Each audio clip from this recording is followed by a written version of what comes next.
I'm Jason Dickson with the Minnesota District Export Council, and installment 3 of Export Hot Topics, I'm joined by Bryan O'Byrne from the U.S. Department of Commerce. He is a senior trade specialist in the Trade Compliance Center. Welcome, Bryan. Thank you. It's great to be here. Well, so I think one of the things that we really want to get out on the table right away is what is the Trade Compliance Center and what is kind of the mission of the Trade Compliance Center? The Trade Compliance Center is basically the Department of Commerce mechanism to both monitor trade agreements, ensure that foreign governments are living up to those commitments, and then conducting outreach to make sure that companies are taking the full advantage of their trade agreements. And there are a number of trade barriers that exist. That term gets thrown around. Can you maybe give some examples on the compliance side of what barriers exporters might face and how your department deals with that?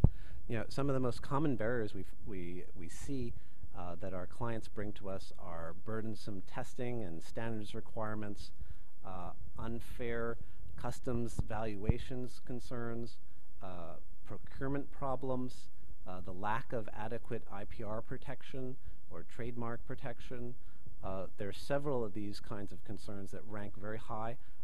Standards is key, actually. It's one of the most common problems we see is in the standards area. Well, and in the compliance side of things that you're speaking of isn't probably the most visible form of trade compliance in general. People see trade agreements out there, but the compliance end, like you mentioned, is really the key cornerstone of what a lot of these barriers are built upon. Right. You know, we are here to leverage those trade agreements, to actually use them to open up foreign markets as appropriate. We face dozens of questions from U.S. industry every day about problems they face.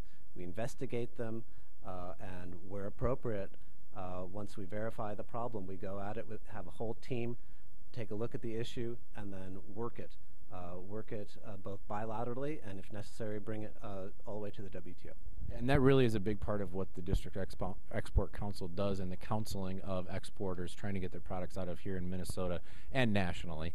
So if a exporter has questions or they feel that their product is being treated unfairly overseas, what is the steps that they take to contact your group, and what does that process look like?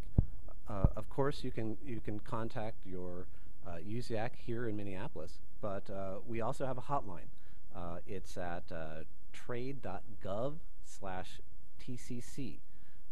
You can go to that website and you can detail your problem that you're facing, and we'll get back to you actually in short order. In addition, you can call us up. The number is 202-482-1191. You can call me up and we'll take a look at your issue and work with you, make sure that you're comfortable with the steps that we would suggest taking. And Bryan, this is obviously just really scratches the surface of what the Trade Compliance Center does. There are a number of different ways that they have helped U.S. exporters overcome barriers in foreign markets, and that's what, again, what we can do is encourage you to reach out for them as a resource, and a very valuable resource at that. So I appreciate you taking a few moments with us, and hopefully you can continue to do great work overseas. Thank you very much. Appreciate it.